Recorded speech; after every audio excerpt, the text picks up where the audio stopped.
Welcome to Massive Late Fee. And now your hosts, Mark and Carol. Well, hello everyone. Welcome back to Massive Late Fee. My name is Mark. With me as always is my questioning girlfriend, Carol. How you doing today, Carol? Hey, what's up? Not much. It's been a good week here. It is August 30th, 1997. It is that? Any other questions for me? Yeah, why is your face like that? Actually, it's August 31st, 1997. Why is my face like what? That. It's actually... Why does my face look like my face? I don't know. Ask my parents. It's not August 31st. Okay. Is it? I think so. I don't think so. What do you think it is? I think that it's August 29th. Because it's Monday, which is August 20... Or no, it's Tuesday, so it's August 30th. We don't know what day it is because we're recording ahead of time. Sorry, You're right. guys. It is the 30th. Yeah. But see, I was right that the date was wrong. Yeah. We're not recording that far ahead of time, but... Nah. Because, you know, movie just came out. But anyway, news, Carol. Yes. News for yous. There's a new Texas Chainsaw Massacre remake. Ooh, I don't know. It's starring Matthew McConaughey from, you know, that movie about the stoners. I don't know. Yeah, you do. Dazed and Confused? Yep. And Renee Zellweger. See, I was going to say no. Was in, what's it called? I'm a fucking sports agent. Jerry Maguire. Show me the money. Yeah. See, I was going to say no. Okay. Because the first one was pretty upsetting. The first one was very disturbing. Yeah. And I don't think that it needed any kind of remake or reboot or whatever the fuck they're doing. But Matthew McConaughey and Renee Zellweger, I like them both. Yeah. So maybe it would be worth seeing it. It's called Texas Chainsaw Massacre: The Next Generation. I have it's rated R for violence and brief nudity. I have some dialogue here. I think this is Matthew McConaughey talking. Number one. Okay, Sean Connery. Or Jean-Luc Picard. I don't know which one you're doing right now. Here's that man with a chainsaw. He's that man with... What in the fuck is happening? He's that man with a chainsaw, Ferengi. We've got to beam me up, number one. Oh, my Lord. It's the next generation. Right. Texas Chainsaw, the next generation. I got it. You're silly. Mr. Forge, can you see? Geordie, can you see underneath the Leatherface's mask? When's it coming out? I don't know. I think it's out. Well, if it's out, then we should see it this week. I don't want to. You don't? Because the movie that we're planning on seeing, it doesn't seem very good. No. You're right about that. Shall we dance? Shall we dance? I mean, it's got Richard Gere, and Richard Gere is hot, so it's worth it, kind of. But it seems like a really lame movie. Remember when you said that when at the second episode we did of this show where we saw Intersection? Uh-huh. You were like, Richard Gere, whatever. Uh-huh. You fucking stupid ass reason to see that movie. Uh-huh. You don't remember that how bad that movie was? I do. Well, contribute something more than just I am. I'm own up to your suggesting mistake. that we watch Texas Chainsaw Massacre: The Next Generation for our next episode. That's what I am saying. Captain, it seems as if Leatherface wants us out of here. Leatherface aboard the Enterprise. Now that would be some interesting fan fiction. I would read that. Fan fiction? Yeah. Interesting. My friend Claudette and I used to write some fan fiction together. Fan fiction? What is that? It's when you're a fan of something and then you write a fiction story involving the characters from that thing that you are a fan of. Oh, I got you. Okay. Like a spin-off. Yeah. We wrote some fan fiction about 90210. I used to make up stories in my head. I never wrote it down, but I used to make up stories in my head about the Hardy Boys. Like I was a member of the Hardy Boys team. Interesting. I was a third boy. Did you fall asleep thinking about... Just now? Was my story that boring? No, I'm imagining. Like, if I were a little girl and I'm imagining that I'm like Nancy Drew's other sister or whatever. Sure. You know, I'd be like going through the story in my head. I'd probably fall asleep. Like, that seems like something I would do to fall asleep. I don't know if I fell asleep when Doesn't I it? did that, though. I don't. Yes, it does. Whatever I need to say to further the conversation so we can move on to something else. Yes, I agree. You see how mean he is to me, guys? It's not nice. Oh, just keep calling me mean. I got a surprise for you later. Uh-oh. You can keep calling me mean. Okay. See if you get your surprise. God damn it. What? I'm looking for a specific page of the newspaper. Here we go. Okay, so there's Paperback Romance. Wants to have it 3 ways, Carol. Ooh, that sounds good to me. What do you think that's about? It's rated R for nudity, sex, profanity, and tongue surgery. Ew. They specifically include the phrase tongue surgery. And this is a paperback romance novel? No, it's called Paperback Romance. Oh, it's a movie. Decisions. Should the beautiful but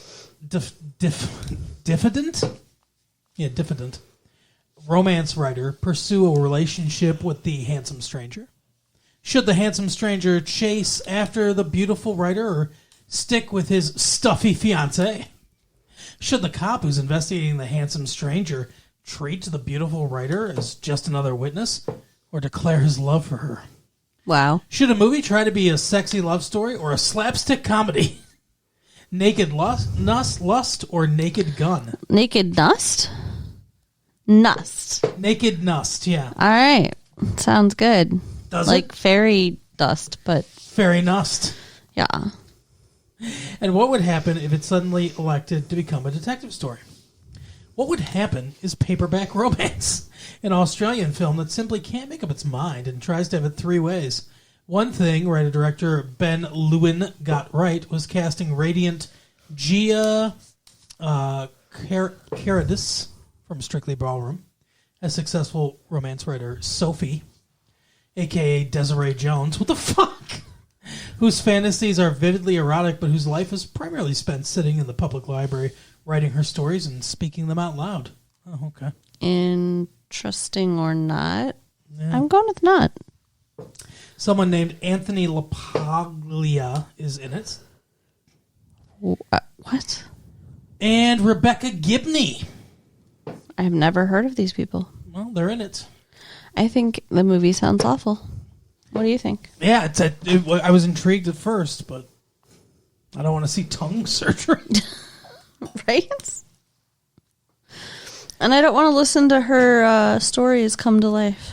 But do you want to listen to Reba McEntire? Maybe. She likes keeping busy. I don't really like country music, but I do kind of like her music. So Reba McEntire sums it up in a rush. The album, the movie, the tour, and getting the kids back into school. That's about my life right now. So she's super busy. She's touring with Brooks plus Dunn. What do you think? I know you kind of like Reba McEntire, so but maybe you'd be interested in the fact that she's so busy. sure. I mean, everybody who has kids, I guess, around this time of year is busy, right? That's what she's talking about. Sure, yeah. Have you bought her new album? Have you heard her new album? No, I don't buy country albums. No. But you like her. I like her. I don't know. What about Dolly Parton? I mean, like some of her Christmassy songs or whatever, but not like her regular songs. No, you don't like Jolene? No. What about 9 to 5? Well, that's a classic. Okay. Well, one more. Do you like Jewel? I love Jewel. Well, take a look. See her? I do. Jewel will perform at at a sold-out show at Meadowbrook on September 5th. And guess who's got 2 tickets to paradise? You? Yeah. Really? Yeah, I bought 2 tickets Really? to the Jewel concert. Oh my god, that's so exciting. So she turned into a Muppet for a second. Oh my god. So we're going to go see Jewel. Yay. Are you happy? Yes. All right. That's it for the news. Are you happy that we watched this movie that we watched? Yes. Excess Baggage. Almost as happy as I am about going to see Jewel. Yeah. Because I got to see Alicia Silverstone. That's pretty happy. But not in person, so not as good. Yeah, she didn't perform the movie for us. No, it was not live theater. So, Excess Baggage. It's a film. It is that. Go ahead and explain the movie to us. Okay, so Alicia Silverstone's Yeah. dad is like a millionaire. Who has an English accent for some reason. Second movie I've seen her in where a member of her family has an English accent and she has none. Do you think she's supposed to, or do you think that everybody just associates rich and English accents? I guess. He's vaguely villainous too, so I guess that also lends to the English accent. He got so many hit points on his English accent. Whatever. He rolled a 20 for accents. There you go. I don't know, whatever D&D reference you want.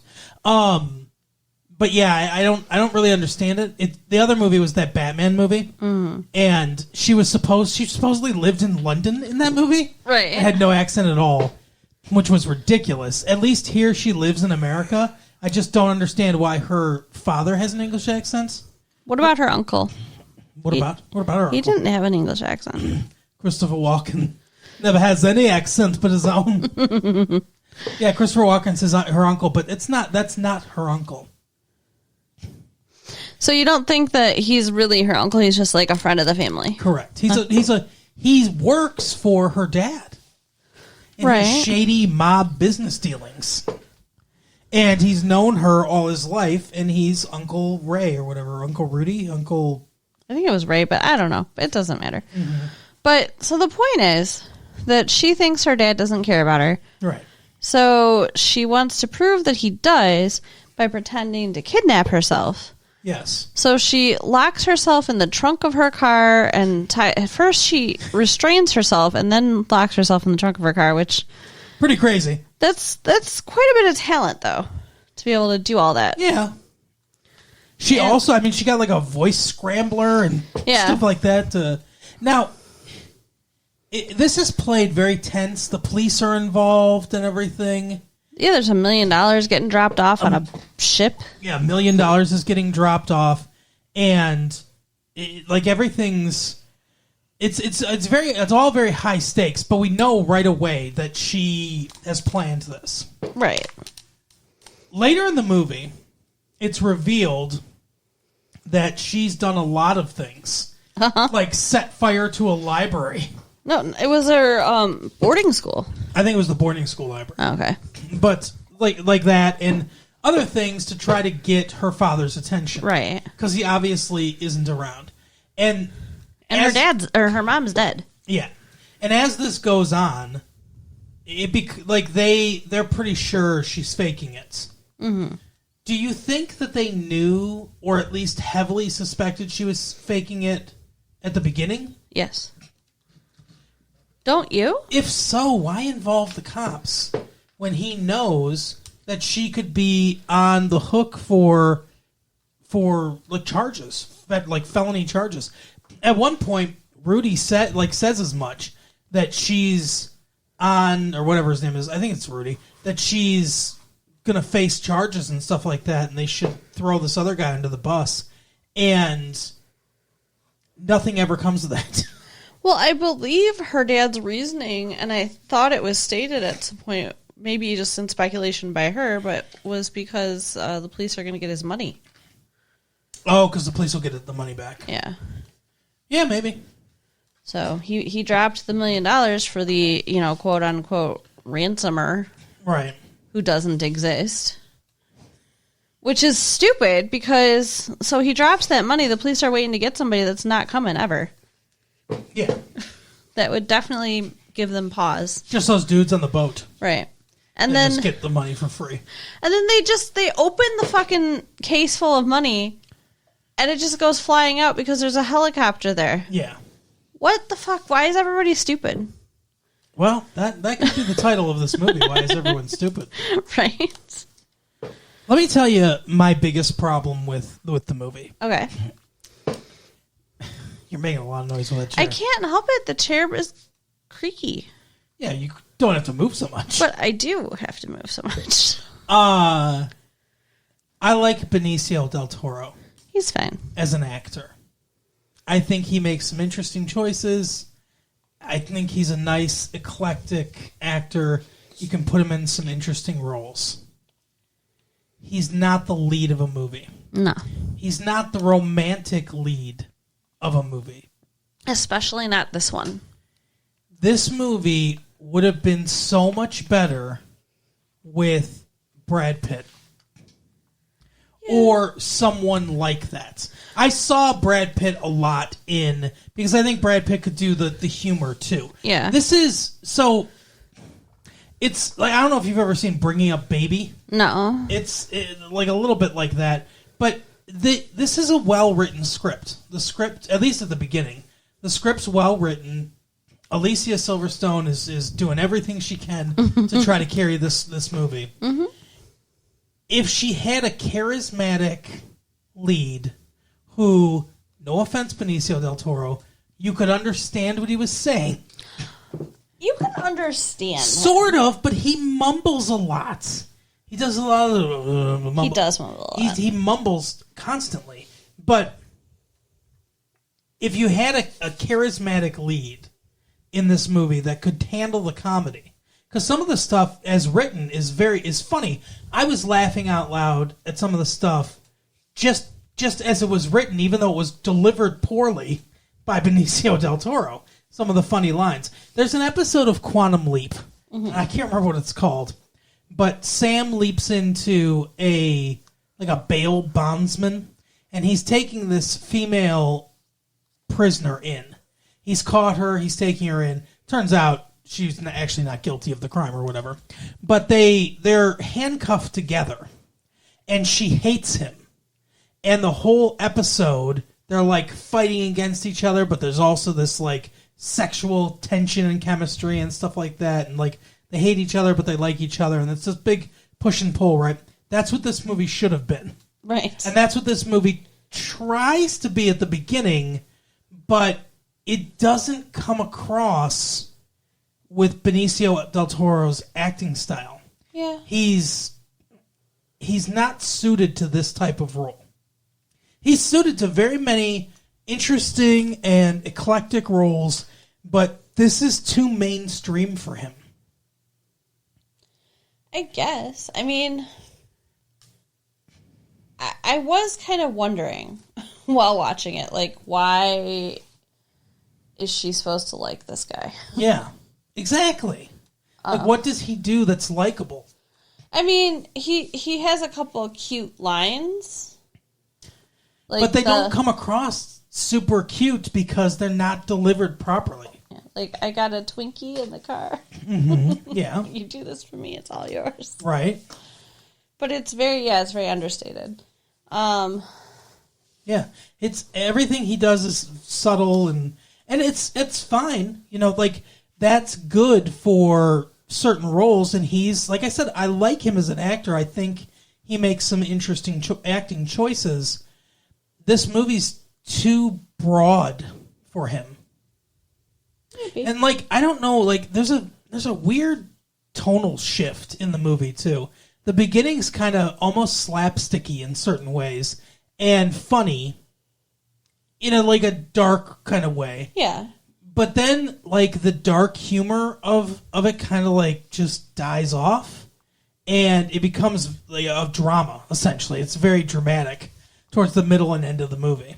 And it's a lot about her and her relationship with her father, which is good as an underpinning for the dramatic tension and some of the motivation and things like that. But I wish they had kind of kept the comedy up a little bit more. I mean, at one point, Benicio del Toro goes up to her dad, and she's like, "Yeah, she's really kidnapped now. We need the money." And he's like, "You know what? She can fucking go kill herself or whatever, die. Yeah, he does not care. And it's like, I'm gonna go do my business deal. Fuck her. I don't give a shit about her anymore." He's like, "I already paid $1 million for her this week, and that's it." Right. And it's like, and the guy's got the money. I mean, it's not like it's $1 million is nothing to him. Yeah. So it's not like, oh my gosh, like. How will I ever get... Not like a normal person would react. When, it was definitely a significant amount of money that he had to do some things to get. Right. Yeah. Yeah, it wasn't like that. It was just like, oh, that's in my couch cushion. Right. Like, that's the kind of shady shit that this dude's up to. So, like, that's super dark and not funny in any way. And he says something like, "Why do I care more about this girl and I've known her for 2 days than you do?" Right. Yeah. And also, like, when he says that line, it's like, I don't feel it. I'm not like you do? You care about this girl so much? Yeah. Like, you called her pretty a couple times, and, a male showed her any attention at all. Apparently, that's all it takes because her dad is so absent in her life. Right. But it's, I don't know. It rang hollow to me because there's not that chemistry there. Yeah. I don't know. I mean, I think they had okay chemistry. It was fine, but Alicia Silverstone's doing a lot of the heavy lifting in this movie. Yeah. I love it, though, when she's like, "You don't have to be drunk to kiss me." It's very cute. Yeah, it's very cute, says the 18-year-old to the, 35-year-old, or however old he's supposed to be. Yeah, she does say she's 18 at some point, doesn't she? Mm-hmm. Do you really think he's supposed to be that old? He asks her twice, "How old are you?" Yeah. Well, yeah, because she's drinking. Right.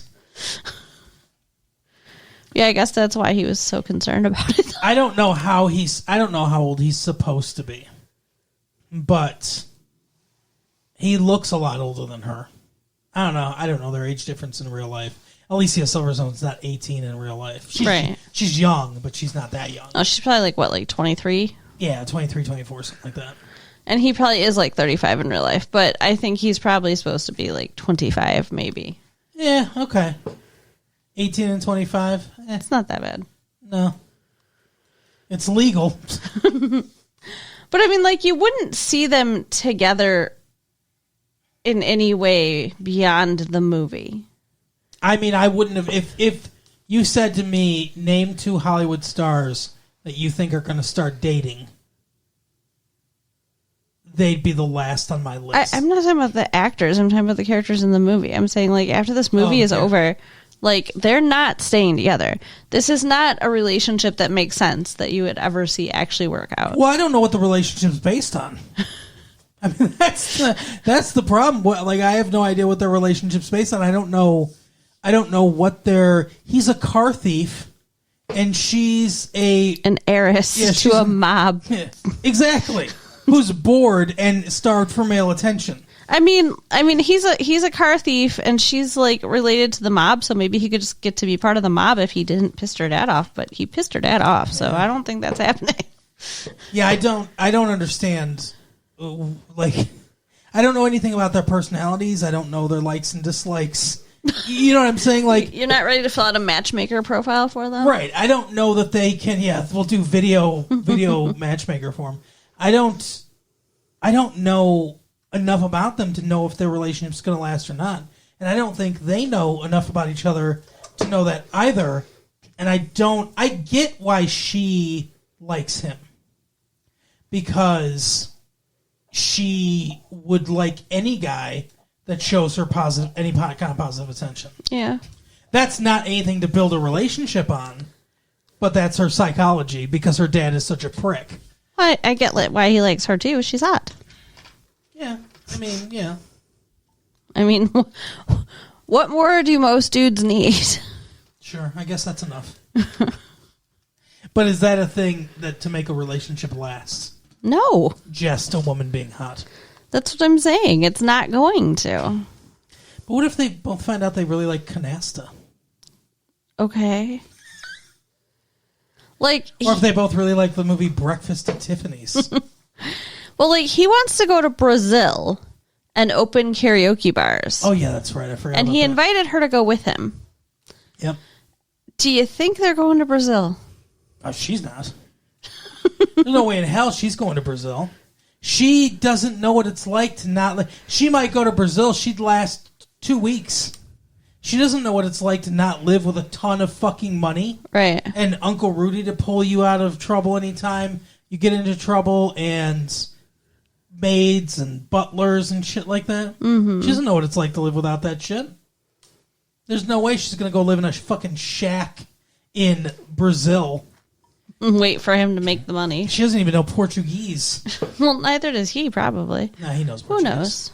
It doesn't matter. He's going to mumble anything he says anyway. All the Brazilians will be like, man, he's probably speaking Portuguese. I don't know. So we went all the way into their relationship and everything. We never really talked about what the fuck happened. He stole her car while she was in the trunk. Her green Beamer. And then he takes her back to this warehouse full of stolen cars. Yep. And when he discovers that she's in the trunk... An impressive amount of stolen Yeah. cars. But because she's banging on the trunk and he discovers she's in there... Yeah. Instead of letting her out, he just shuts the fucking lid on her and leaves. Like, I don't know what to do about this. I'm going to leave. Yeah. He just waits to make a phone call at a diner. Does he not have a phone? That's weird. I think he's supposed to be living off the grid. That's weird. So, yeah, she figures out how to get out. I don't remember how. She just says that she popped the trunk open. It never really explains it. The trunk just pops open. So, movie magic. Yeah, exactly. I like that the guy, maybe there's a button inside, I don't know. It's her car, she would know. But I like that the guy lives in a fucking, like, Dr. Claw lair. Like, the whole front of the building folds down and then folds back up for him to drive in and out. It does. You saw it. It was like a false door. It came, like, the front came down and he drove in and then it, like, came up. He pressed a button like it was a garage door. I almost. did not notice that. Yeah. Oh, yeah. It's weird. But she's basically saying, just take my car and let me go. Uh-huh. And he doesn't do that. He decides, no, I must, keep you now because you saw my face and I stole your car. Like, what an idiot. He consults with Harry Connick Jr., who's like, I don't fucking know. Right. Like, what is his role in this movie, by the way? Well, he's supposed to be his business partner. I guess he owns a car dealership. Did he help him steal cars from people that sold cars there? I don't know. He's got like a Mission Impossible fucking style gadget at the beginning of the movie. He takes it out and it's like he puts it in the thing, it opens the door, it disables the alarm, it starts the car. It's this like rod thing. He's got a whole briefcase of just different tools and stuff. If he had like a copy of the key, because that dude sold the car and made a copy of the key and gave it to him, and the alarm thing or whatever, to turn it off, then I would understand. Oh, Harry Connick Jr., that's what he's doing for him. Right. They're working on this together. He just tracks down the car. They fucking steal them, and then bing, bang, boom, they got all these cars that they want, right? But that's not what happened. No. So I don't understand.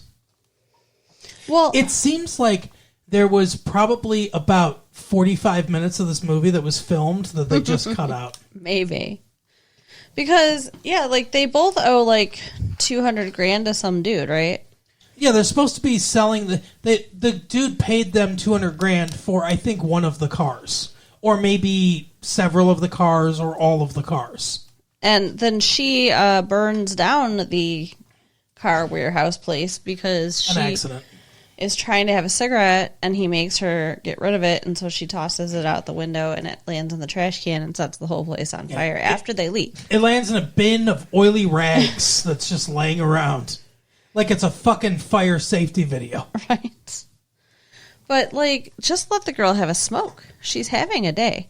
Like, he kept not letting her smoke, and it was making me mad. Yeah, you just kidnapped her, and, unbeknownst to you, it was fake, but, like, it seemed like she had just been kidnapped and stuffed into a trunk. Yeah. Only to get re-kidnapped by you, and you're not letting her go. And you're not letting her have a cigarette. Like, give her something. You wanted to give her something. He gives her something eventually. Yeah. But this movie is obviously very PG-13. That's true. He does get to fuck that teenager. Yeah, he does. But, I mean, it's only heavily implied. Yeah. So. They share a hotel room together. Yeah. At some fucking ski lodge. Where does this take place? New York? I don't know. I don't know. I mean, that makes sense, I guess. Yeah, it's a ski lodge where they go. Yeah. So it's like, I don't know.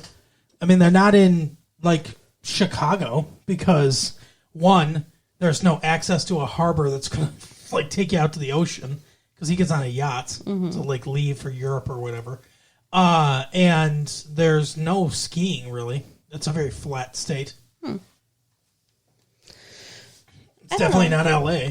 I'm trying to understand now that you bring it up. Why were they even at a ski lodge in the first place? That was where they were meeting Harry Connick Jr. But why? To return the money to him. I'm just wondering why they're hanging out at a fucking ski lodge. That's all. I just told you. I understand the business. Because it's halfway between his cabin and his place in the city. Okay. Anyway. That part of the movie is ironclad, Carol. But then the dudes that they owe the money to come and kidnap both of them from the ski lodge. How they know they're at the ski lodge? I don't know.